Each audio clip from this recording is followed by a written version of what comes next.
Well, welcome everyone to the interview with Nora Lenz from nomorevetbills.com. Now, Nora, should I say, I want to call you Laura for some reason. Nora was introduced to me by Karen Clare, who is an active member of the Canine Flow Mentorship Group. And Karen had tried out with her dogs some of the practices that Nora has laid out really for dog owners to try, and she'd had a lot of success. And you may remember the video that I did with Karen about her fasting her spaniels, which of course was great to hear from the dog owner perspective, because it's probably quite a scary thing to do, and Karen obviously found it quite scary to do at the beginning, but she really highlights the magic that happened as a result of really taking the plunge and going for this. And she recommended that I spoke to Nora directly, which of course I was obviously really keen to do as well, to find out more about this practice. But, you know, perhaps also, Nora, you can tell us a little bit about what else you do throughout this interview. But really, what I would love to start with is, you know, what got you into doing this? Like, what woke you up, if you like, to the veterinary industry? I guess probably I say what, but it's probably going to be a four-legged who, I would imagine.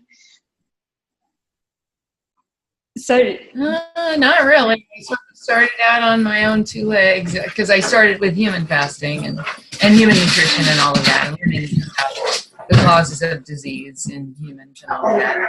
I've got a couple dogs here, and they've just now decided they want to play, so there's going to be some noise in the background. Dog noise might be appropriate. Anyway, I haven't seen that interview that you did with Karen, but I would love to, so I'll have to check that out when we're finished. Because I have heard, of course, from Karen about the great success that she's had with her dogs. But anyway, it goes back to probably about 1987 when I picked up my first nutrition book and started learning about what to eat. I was always stymied by this extra 20, 30 pounds that I had. And I was meeting slim people who seemed to eat all the time, but they were eating differently than I was. So I knew that the key was in what goes in the pie hole. That's what it's all about in humans and dogs. So, and what doesn't go in.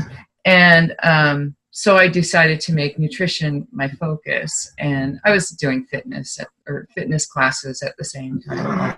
So teaching fitness classes.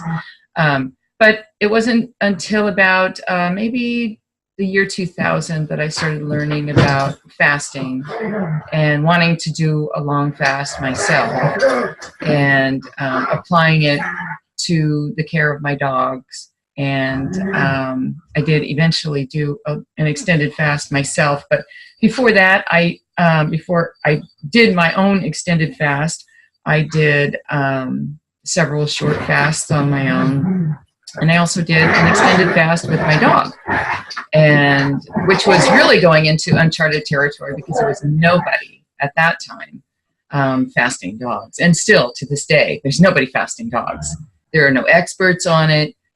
So you really do have to go off the grid with your thinking and your and the emotional, connections and issues that people have with food and with feeding dogs. You sort of have to trust the natural model. You have to trust nature. So anyway, that was my journey over the last 30 years or whatever. Yeah, so it was that long ago, 30 odd years, or how long ago was it that you first fasted with your dog? Probably around 2000. Let me think here. It was probably around 2003 that I started discovering that I actually started discovering with my own dog that I had to cut way back on his fat consumption to properly deal with his ear inflammation, because he was a Cocker Spaniel and he had the long ears, and vets were always blaming the shape of the ear. And of course, the fact that the ear gets no evaporation and it gets very moist in there is a contributing factor, but it's a very remote contributing factor. The main problem is when the primary organs of elimination are overburdened, the body starts sending waste out through other orifices, and that means ears and skin. The skin is an organ of elimination when the body needs to enlist it. It comes out the eyes as well. It comes out in the pads, the skin between the pads. That's why dogs are always licking their paws. But in my dog, it was a problem with ear inflammation, and I didn't discover what was going on with him until he was about 9. He had a very bad bout with, they would call it ear infection. It's actually just inflammation, and it's caused from waste coming through the ear canal. But he had a very bad ear inflammation, and he was deaf within about a week. He was probably about 90% deaf when he was 9 years old. And it wasn't until after that that I discovered what was really going on with him, cut his fat consumption way back. And I actually did, within a year or two of that, I did an 11-day fast with him. And it just rejuvenated him. He was probably around 11 when I did that first fast, that first long fast. And I hadn't seen, I remember this so clearly, it was, even though it was so long ago, my mom hadn't seen my dog for a while, and we got together after a year or something, and she asked me if I'd gotten a new dog. And I said, no, it's a different dog. It's Coco. You know Coco?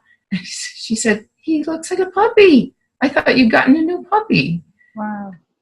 And it's true, because he was more energetic. He never got another case of ear inflammation ever, even though he lived to be 19 years old. He lived 10 more years without his hearing, unfortunately, but he never got ear inflammation again. So it really did help him overall to clean out. And since then, I've fasted lots of dogs, and it's just so easy. Yeah. It's just an easy, interventionless way of dealing with disease in dogs. Easy in terms of the practical sense. I mean, you're doing much less, especially if, I think a lot of the people in our group are sort of making their dogs food a lot for them and really considering what they're putting in. So, I mean, it's effortless on a practical level, but emotionally, I mean, it must be pretty tough to do. Yeah, it really is. I mean, depending on the dog, I've fasted some dogs that they don't change. They don't, loiter in the kitchen. They don't do the feed me behaviors that dogs do, licking their bowls or, begging or looking at you like it's lunchtime or whatever. And then there are other dogs that do all those things, and you have to recognize that you're the human, you know what's going on. Dogs are really set up to miss no feeding opportunities. And because they evolved in a very spare economy where food was very hard to come by. They had to work very hard to get it, and it wasn't always around. So we have to sort of replicate that if we want to have healthy dogs. And when you have dogs, domestic dogs, that learn behaviors that get them fed, and at the same time you have this new economy where food is limitless, that adds up to big problems. But to get back to the emotional thing, if it's different to fast someone else's dog than it is to fast your own dog, because they figure your triggers out, and that they're, the reason they're looking at you is because they're expecting lunch, and people worry that dogs do this blame thing, like they think, oh my, she doesn't love me anymore because she's not feeding me. Really, dogs don't go there. Fasting is, so what you have to do is you have to change the way you talk to yourself. Mm-hmm. And that's super important for people to understand. You just have to not go there. You just have to not think, oh, my doggy hates me. My doggy thinks I'm punishing him. You you have to turn off the guilt, and it's a process for sure. You have to distract yourself. Some people fast themselves while they're fasting their dogs because it helps them to not feel so guilty. Some people will take their dog on extra little excursions or use traveling as an opportunity to fast the dog because the dog is distracted from their ordinary routine, and so is the person. And in fact, that's what I've recommended when people say, oh my goodness, what do I do when I'm traveling? About feeding my dog properly. It's really hard to, get the right foods or whatever. And I say, well, opportunity to fast if you're busy, driving or, otherwise getting from place to place, and your dog is out of their normal routine too. It seems like a no-brainer and a win-win for everybody because it's a break from food. And we talk about, how food isn't energy, it's work for the body. Yeah. So, the thing is though, with your dog being 11 years old and doing an 11-day fast, that's kind of like, I'd wonder if that's the extreme end of it. Where would people start with something like this? Is it worth doing it for a day, for instance? Yeah, absolutely. And for the last, 10 or 15 years, the raw feeding community has more or less embraced the 1 day per week, maintenance fasting.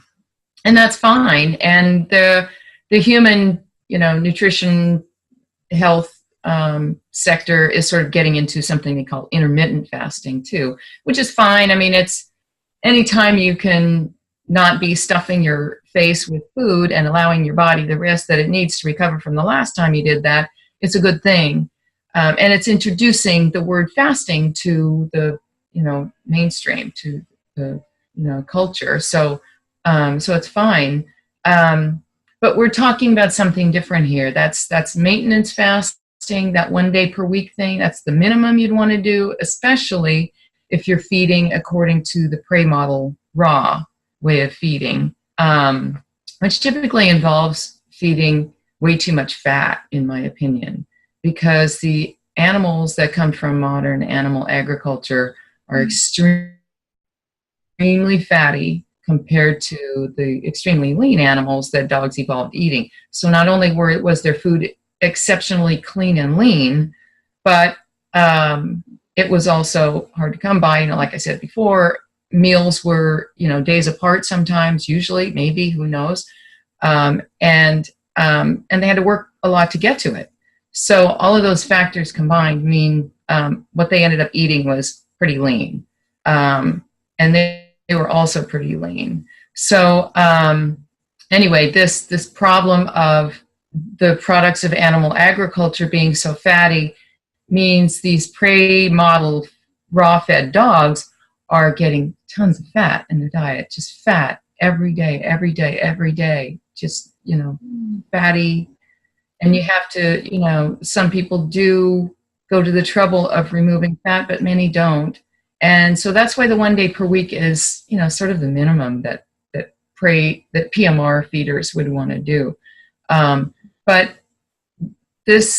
what we're talking about here is therapeutic fasting, and therapeutic fasting has been confused with therapeutic feeding because therapeutic means, in this context, it means in response to some problem that the dog is having. So instead of a therapy, a treatment, you would do therapeutic fasting.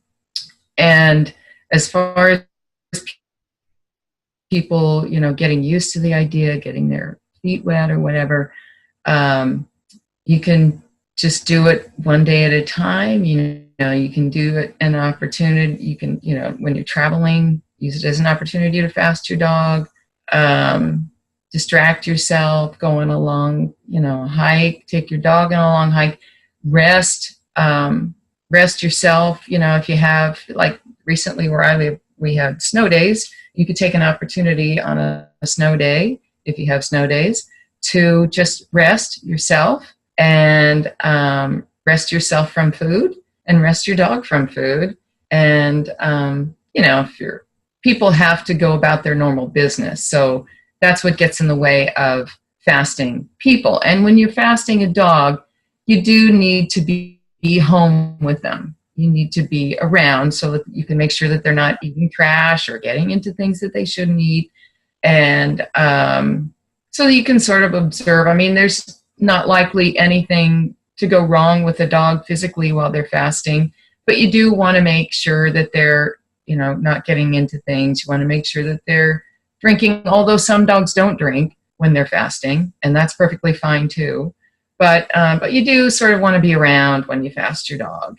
And I had when I fasted my dog for 11 days, I was taking him to work with me. So at the time, so I was able to observe him all the time. And 11 days really isn't very long. I mean, I fasted, he was a small dog too. He was only about 15 pounds. So the rule basically is supposed to be a larger animal can fast longer than a smaller animal. I don't know if I would do 11 days with a teeny tiny, like 5-pound dog. But at the same time, there have been a few people who have struck out and really trusted nature and trusted their dog's bodies and have done longer fasts. Recently, a client of mine did a 14-day fast with his Great Dane. Mm-hmm. And I don't remember I think it was some kind of congenital heart issue that he was dealing with. And there was improvement. They had actual improvement. So he did a vet visit before the fast and a vet visit after the fast. And there was a 25% improvement. I don't recall exactly what the ailment was. I think it was something to do with his heart, enlarged heart or something like that. Anyway, there was a 25% actual black and white, scientifically tested improvement in the end. It wasn't documented or anything, but he did go to the vet before and he went to the vet after. So it seems, irrefutable that the fast, caused the improvement. And I've had other contacts. There was one gal I think she lives in Missouri. She fasted her Chihuahua for 30 days for a skin issue because that's how long it took. Yeah, 30 days for a Chihuahua. So and I still stay in touch with her because I just think that was exceptionally brave for her to do that. The small dog, that's going out on your own.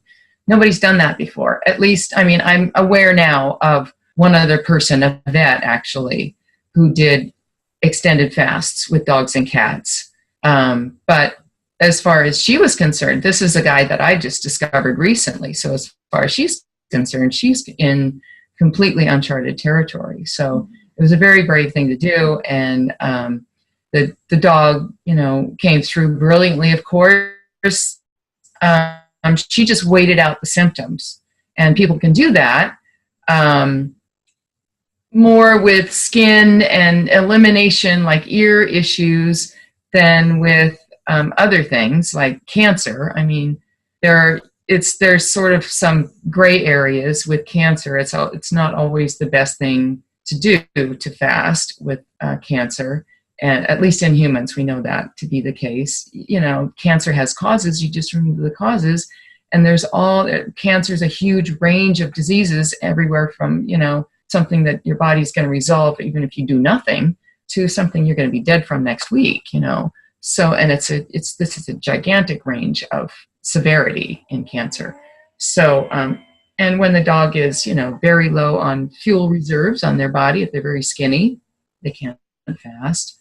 But people assume that their dogs are too skinny to fast, sometimes on very little evidence, because if a dog doesn't have the reserves that a normal dog does, he's not necessarily too skinny to fast. He might be skinnier than your normal dog, but your normal dog is fat.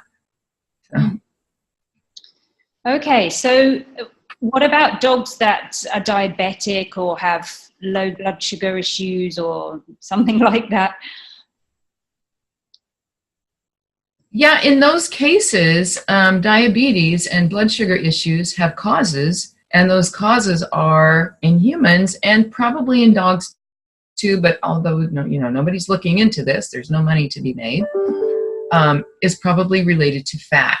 So any dog that has diabetes the causes are obviously misfeeding. So you need to just change the diet. You need to overhaul the diet, and, removing the cause will allow the body to resolve the problem on its own if the problem is resolvable.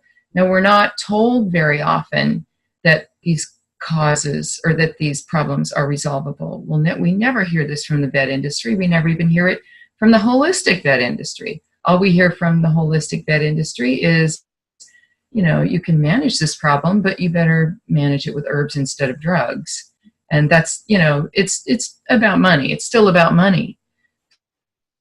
So, but disease is very often resolvable, and that includes diabetes and blood sugar issues. Yeah, but would you really fast a diabetic dog? I can imagine that kind of dog owner would be the most scared of fasting. Yeah, I never have knowingly, but I probably wouldn't. I wouldn't recommend that anybody who has trepidations about fasting fast their dog. They really need to read some books about fasting, watch some YouTubes about fasting, stay away from all of the fear talk around fasting.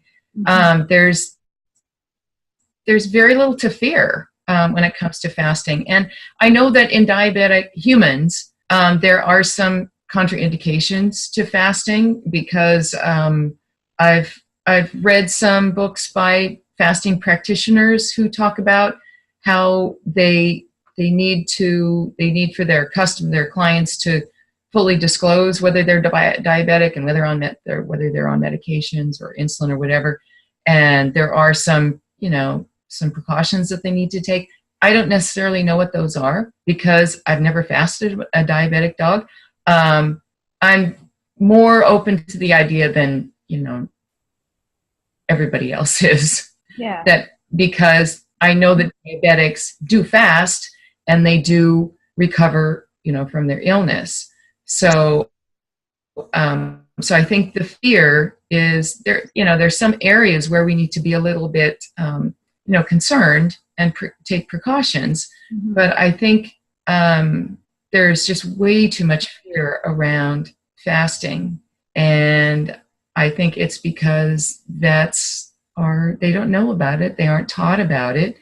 And it does, in a larger sort of conspiratorial sense, it stands to really harm their industry because it requires zero intervention. I mean, you don't need any intervention at all. If you decide that for your dog's ear infections or skin inflammation or whatever, you're going to fast your dog because it just works. And but anyway, there's just way too much fear, and diabetes is probably one of the few, besides cancer or the wasting stage of cancer, diabetes, the wasting stage of cancer, extremely low body weight, and most importantly of all, the owner being extremely fearful about fasting. That's going to be a limiting factor, a huge limiting factor. That's the number one limiting factor.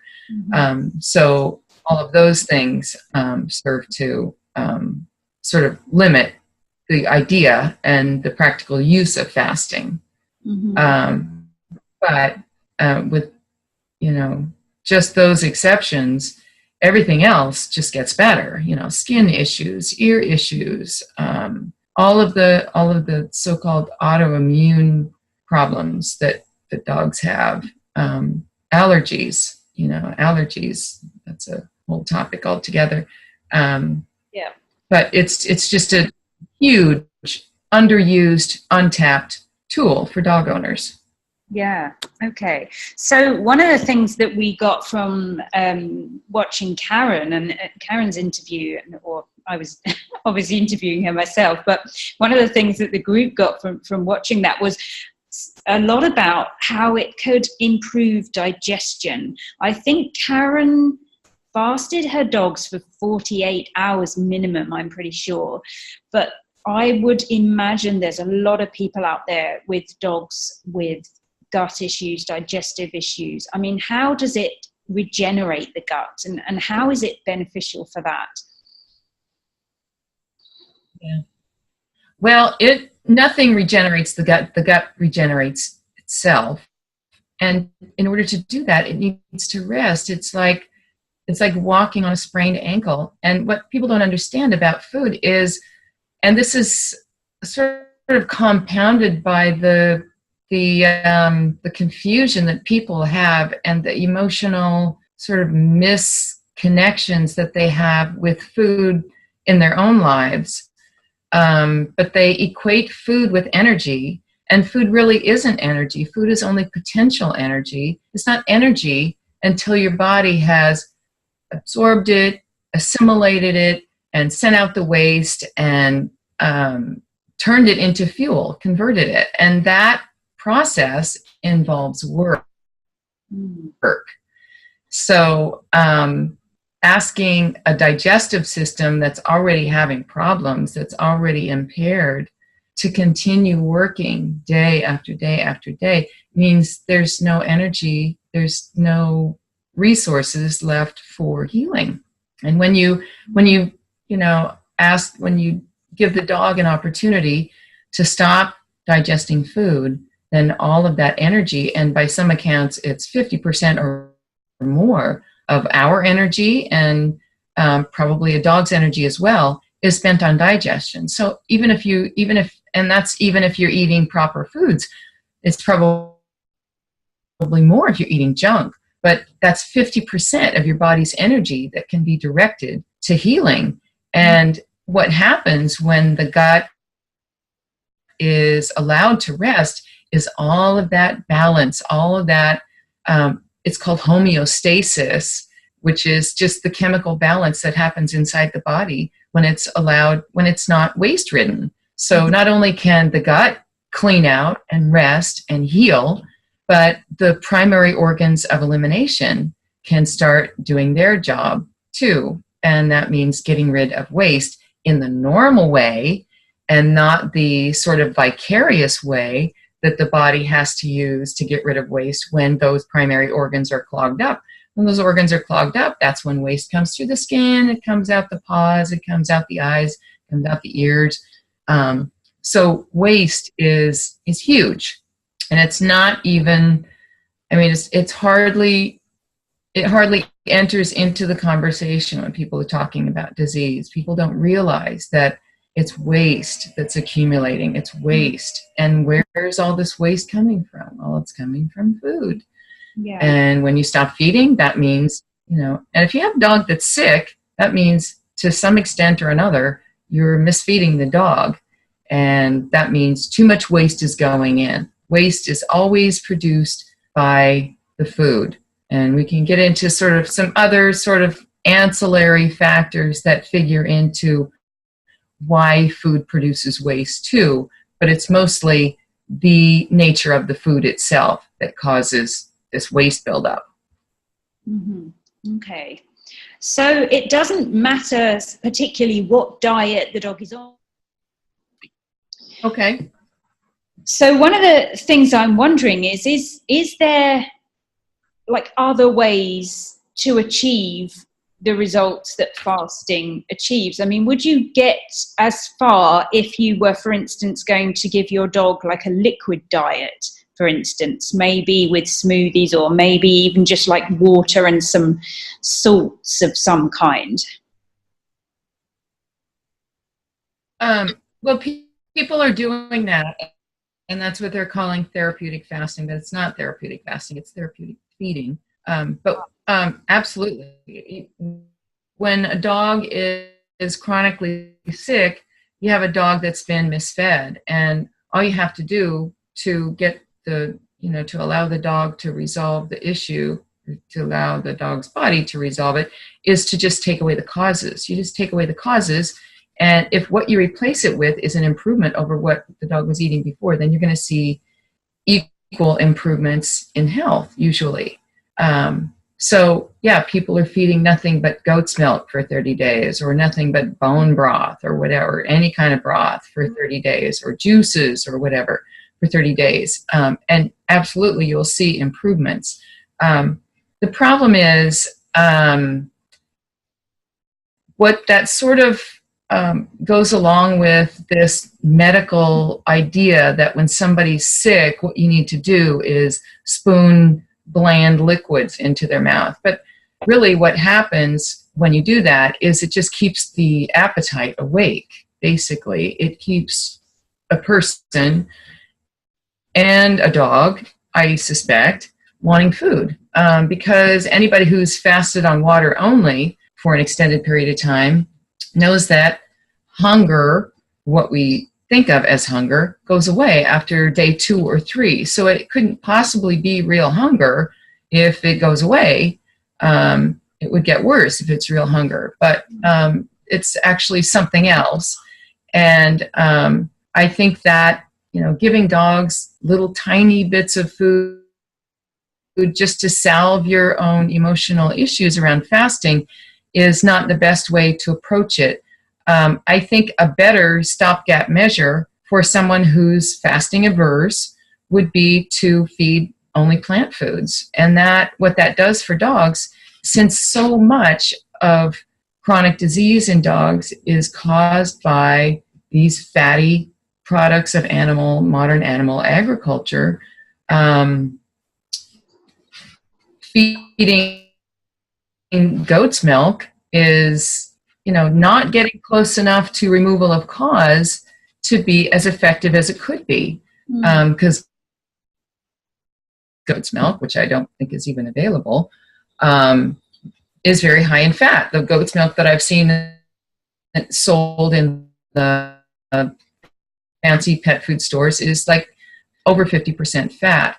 So I think you can do better. And I think a better way to remove the cause, if you're not willing to fast, is to feed plant foods. And what people don't realize, especially since the PMR community has made such, inroads into, conventional thinking, a lot of people are feeding raw out there.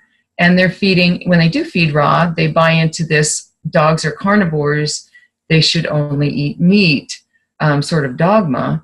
And that's harmful for dogs. I hear from people every day who are feeding their dogs these commercial ground raw foods, or the PMR foods, DIY, do-it-yourself PMR foods, and which involves feeding meat every day for the most part, and their dogs are still getting sick. So plant foods, dogs are actually facultative carnivores. And facultative carnivores there's a whole range of carnivora, the category, is a range that runs all the way from an animal that's practically indistinguishable from an omnivore to an animal that eats nothing but meat, like a cat. So dogs are sort of on the omnivorous end of the carnivore range, which means when they're unable to find prey out in the wild, they partake of secondary foods, and their secondary foods, for the most part, are fruits. When PMR feeders tell us that dogs are carnivores and they should only eat meat and they should never eat plant foods, they're mainly thinking about vegetables, because dogs won't eat vegetables, typically raw vegetables. They won't eat, say, raw broccoli. They won't eat raw potatoes. They won't eat raw sweet potatoes. Some dogs will, but they just don't have the bodily faculties that those foods require to be broken down. But fruit is a different matter. Fruit is just water and simple sugars. It's practically pre-digested for us and for dogs. It doesn't have to be broken down. Once it gets into their body, their digestive system takes care of it. It doesn't have to be converted to sugar. It's already sugar. And that's a problem with vegetables. Vegetables are starchy and they're very cellulose dense, and they do need to be converted. They need to be converted, and they need to be ground. Mm-hmm. So dogs don't have the grinding teeth that they need, and they don't have the amylase that chemically breaks starches down into sugars. Mm-hmm. So, but fruit is a different matter altogether. And vegetables, when they're cooked, are also a different matter because they more resemble fruit after they're cooked. And I'm thinking specifically of the sweet vegetables like tubers, like yams. I don't know what you guys call them over there. Sweet potatoes, they're orange on the inside. Those are the ones I use anyway. There's some that are white. But the ones that are sweeter tasting to us, when they're cooked, for a dog's purposes, they pretty much become fruit because their sugars are broken down from their starchy form to their simple form, and they can be more easily digested. And that's why if you put a bowl of raw sweet potatoes in front of a dog, they're just going to look at you. But if you cook the sweet potatoes, they're probably going to eat them. I've never seen a dog pass up yams, although I've heard of this happening with other people. So you just need to experiment with the different plant foods, different fruits that your dog might like. And if you can get a dog, if you have a lab or a golden retriever, whatever, that will eat anything, that's easy because you just feed nothing but plant foods for a week.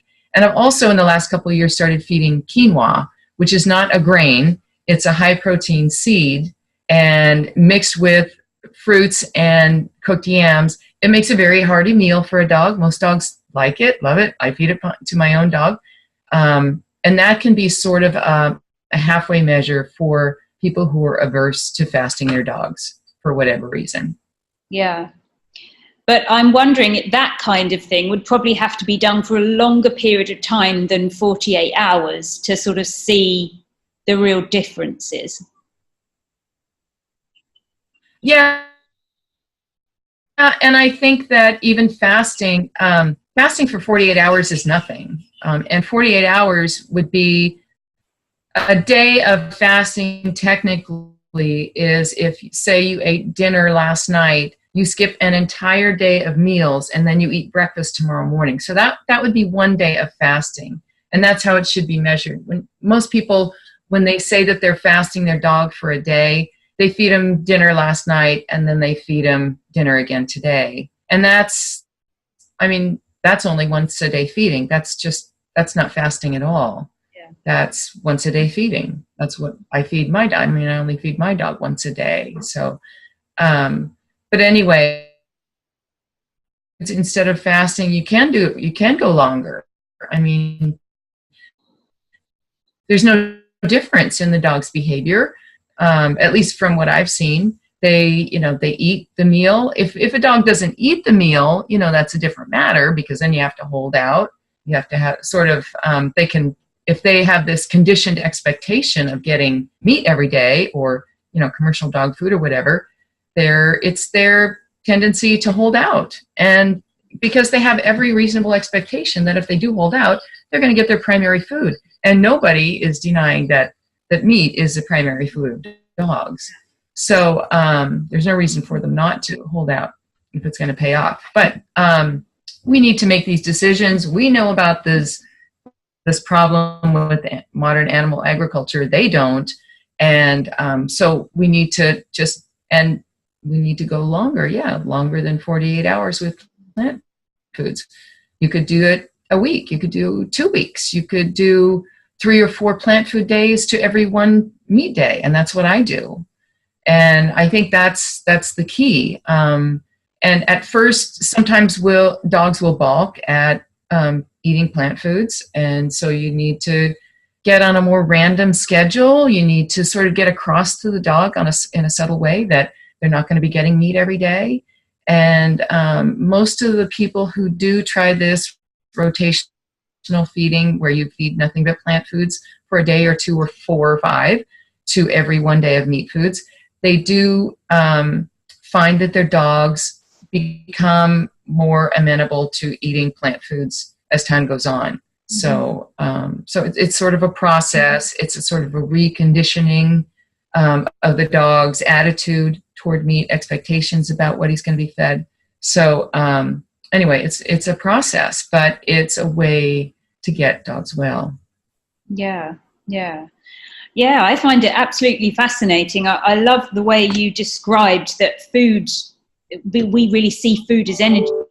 And that's the first thing people think of, isn't it? As soon as that you say, I'm not eating, or I'm going to fast or something along those lines. It's, oh, you know, but you need to eat for energy, and that, you know, really it is only potential energy. That's such a brilliant way of describing it, because so much has to happen for that food to actually be of use.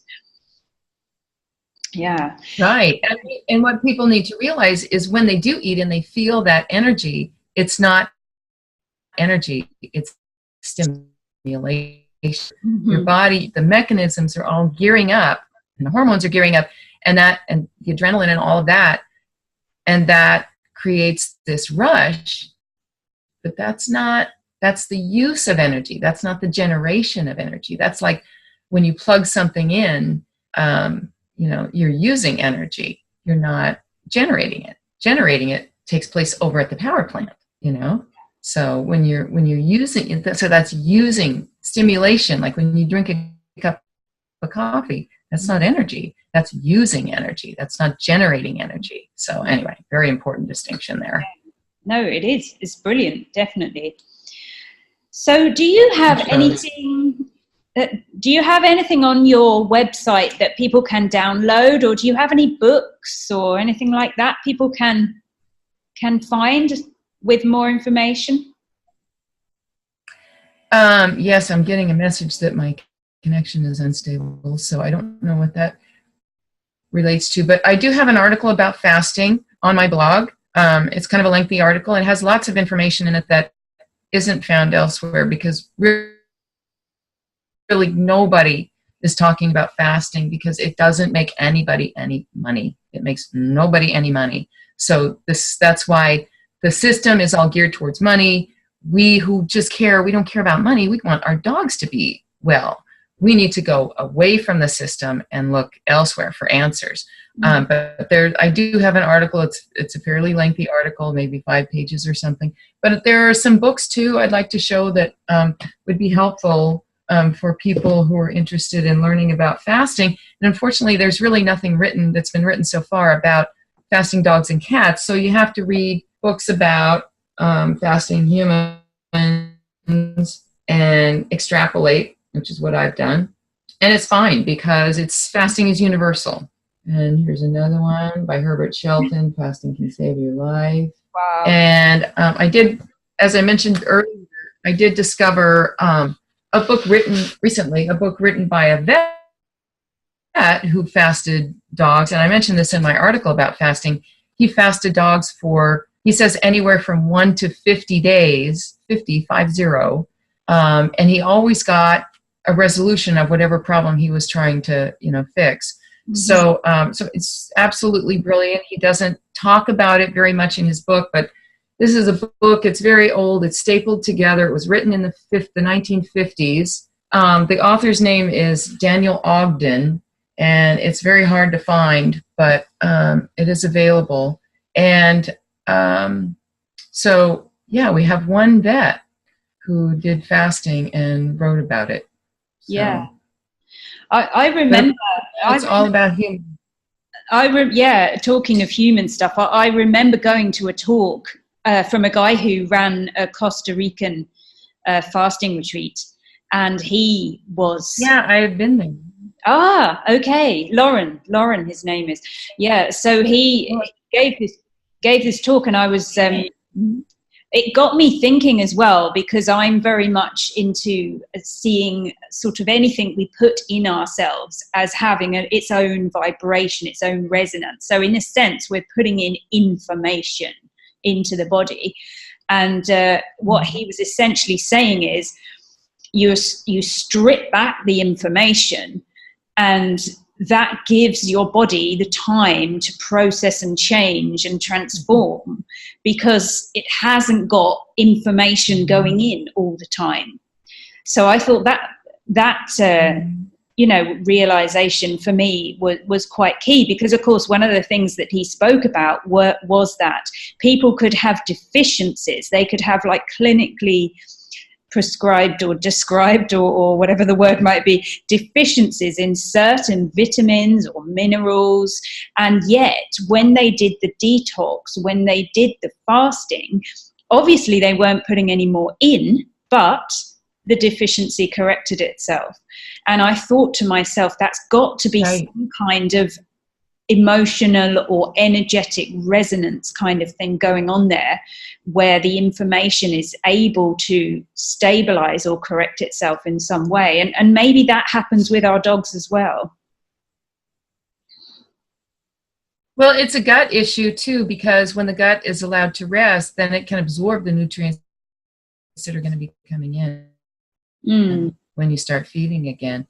And we should actually mention Loren Lockman's name, because he has some fasting. He's talked about fasting from every conceivable, perspective in his YouTube videos, and it's very instructive. And I did my extended fast with Loren for 18 days, and when I finished my fast, when I started my refeeding, we sat down and made a video, he and I, about dogs and cats. So that might be of interest to people too.